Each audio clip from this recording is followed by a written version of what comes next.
Hello, welcome to week 2 of Art 387. We're talking about visual elements and mediums this week. So we have one more week of getting that really good background of terms and ideas to get that kind of solid foundation so that we can write about art as we go on over the next 7 weeks of class.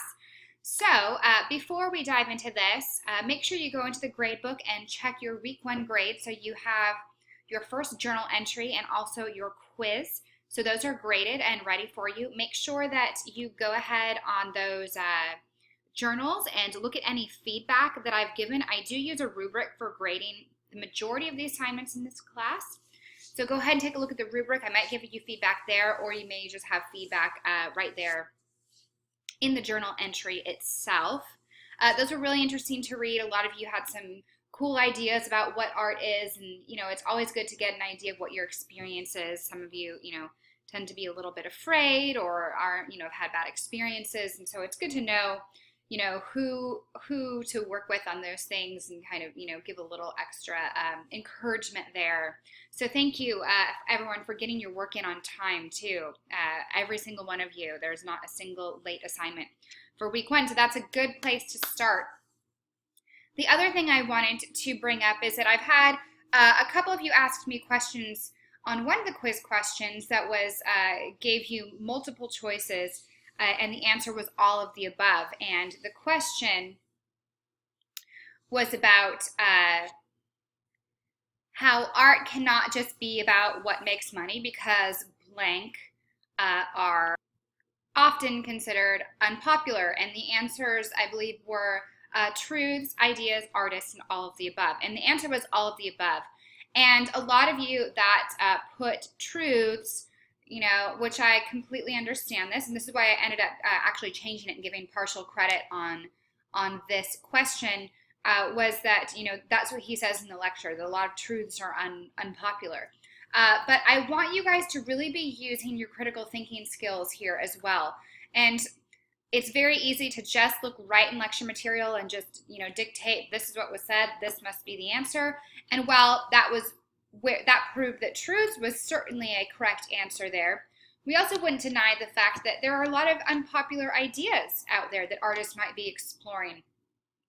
And there are also a lot of unpopular artists who maybe throughout history have been, and we'll learn about some of these as we go on, have been really scandalized because of their work, or thought ill of, and you'd be surprised at who some of these artists are. Some that you would consider great artists today. There's some works by Picasso that his contemporaries said, you cannot show this because it's just not, it's not okay. And it's ended up, it's a painting called Demoiselles d'Avignon. And this was a incredibly famous painting, really set the stage for the evolution of modernism, and yet it was really unpopular at first. So we always want to look at that in kind of a broader cultural sense. So some of these quiz questions, make sure you're using your critical thinking. Especially if I'm giving you that choice of all of the above, really consider those other answers. But thanks for giving me feedback on that. I do like to know, if you guys are struggling with certain questions, and we'll kind of work through those things as we go.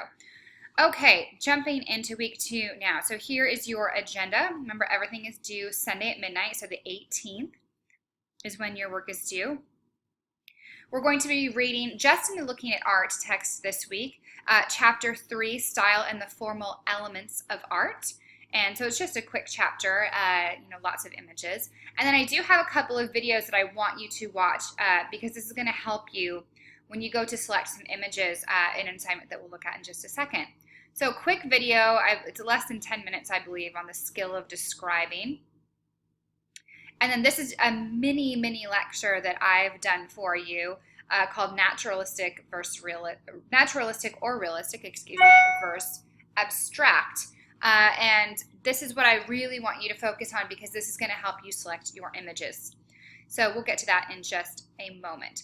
So since we're dealing with formal elements and all that good stuff this week, we're going to do a discussion board about the power of color. So I want you to download and view this chart. So it's a PDF about color psychology. This is just one perspective on color psychology and how colors can shape meaning. So you don't have to kind of take it as, the one way and the only way. But it does present a good starting point for us to start thinking about the power of color. And so it's going to talk at first about, different colors you can paint your house and why certain colors work well in different spaces. It's going to talk about the primary colors and, what we typically, emotions that we typically use to represent or that these colors tend to evoke. It's going to talk about in advertising. Sometimes you see certain colors used because of, the ideas that they make us think about, and that's always something interesting to consider. So here's more on advertising, and kind of an interesting little thing to just look at. Again, remember, this is not the only way we could look at color. It's just to kind of get you thinking about this idea of color psychology and how we might be able to use that. And so what you're going to do in your discussion board this week, where'd we go? There we are. You're going to choose any artwork that has always moved you because of the use of color, and you're going to embed this image into your post with proper image citation. So remember from that writing styles presentation, and you should get this pretty much down because you've been working on those mini art cyclopedias. We want artist name followed by the title of the artwork in italics, followed by the date created, the medium, and the source, which in this case is the full web address where you found the image. So I want you to describe why you find this image so powerful, and does the artist's use of color parallel the information on the psychology of color chart? It may and it may not. So again, art is 90% critical thinking, so we really want to engage that part of our brain.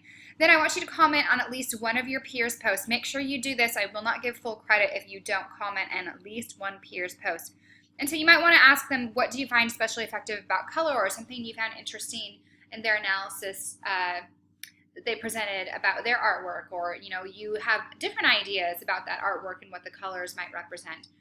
So I want your answers to these questions, so to each question, to be about 2 to 4 sentences in length. So you'd want to write 2 to 4 sentences in length about describing why you find the image so powerful, and another 2 to 4 sentences about the psychology of color chart. So you'll also be graded on your participation again, so be sure to ask questions and answer when asked. So we do want to start some discussion. And again, be sure to include your chosen artwork image embedded into your discussion board entry, and you use the insert image button from the text editor. So I'll show you how to do that. So if we go ahead and click on the discussion board, and I've actually already done an entry that I'd love for you to read and post and comment on.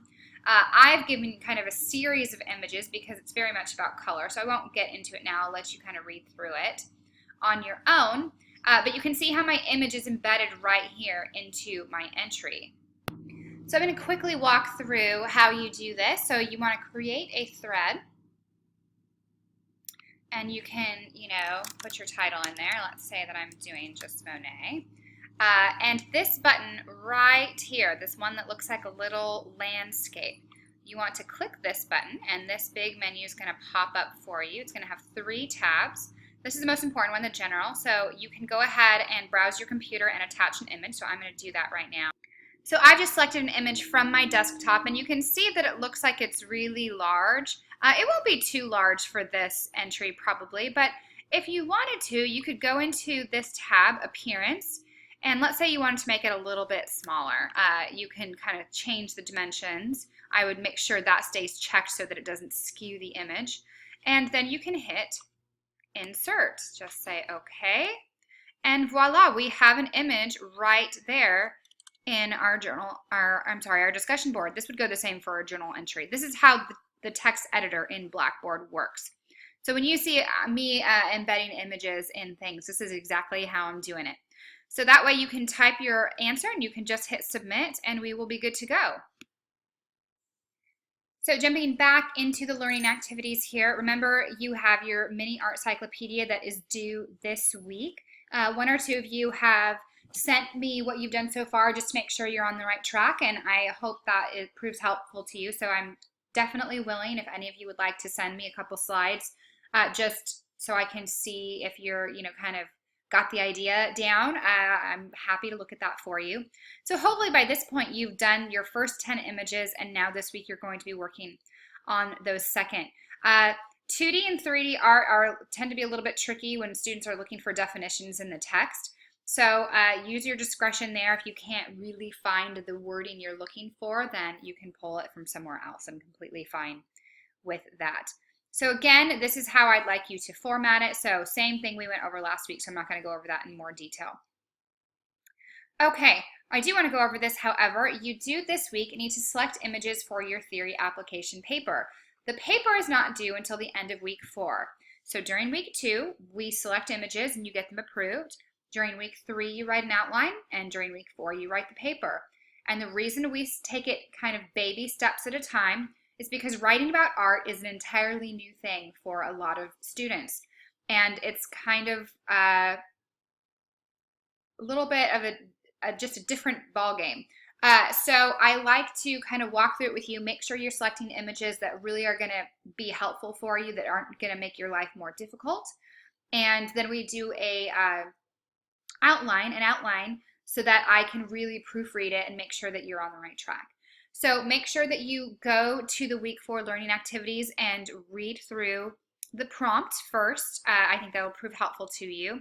And by the end of this week, and this is worth 5 points, just 5 points, I want you to submit the 2 images that you're going to write your paper about. So one image should be naturalistic or realistic, while the other should be considered abstract. That's why I'm having you view this little lecture. Make sure you view this before you select your images. So your images should be of the same subject matter. I don't know why students tend to have trouble with this idea. So if you're doing 2 portraits, probably a portrait of a woman and then a portrait of a man are going to be a little bit difficult when you're comparing and contrasting. So do 2 portraits of women, or 2 portraits of a mother and child, or 2 portraits of soldiers, whatever it might be. You could do 2 landscapes. You could do 2 battle scenes. You could do 2 urban scenes. You could do, if it's, I don't know, your possibilities are kind of endless. If you want to do still lifes, you could do 2 different still lifes. So just make sure that kind of, the same thing is going on in each artwork, because it's kind of silly to compare and contrast things that are completely different from each other. So your images must be no older than 1830. We are contemporary visual arts and culture after all, and I'm being very generous letting you go back that far. And I'm using that as a rough starting period for modernism, so that's why I kind of picked that. It's not a random number, but that's about when some of the ideas of modernism start happening. We tend to think of the word modern as being things that happen now. Modernism was actually an era in history that we are not in anymore.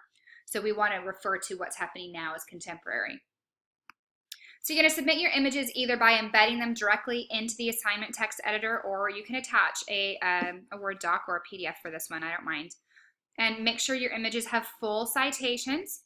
Your images must come from either a museum or educational website, and I've given you some suggestions below. So you can go to the Met Museum's website, Google.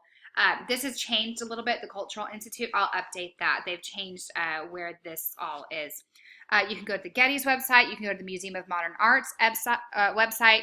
I'll try to add a few more. You can go to Arctic, which is the Art Institute of Chicago. And the reason is I want to make sure that you're getting good quality images from artists who are well documented and researched. That's the other thing. When you are picking these artworks, make sure that you're picking artists and artworks that you can find a lot of research on. So before you submit them to me for approval, go ahead and start doing a tiny bit of primary research just to see, yep, there's a lot of information out there.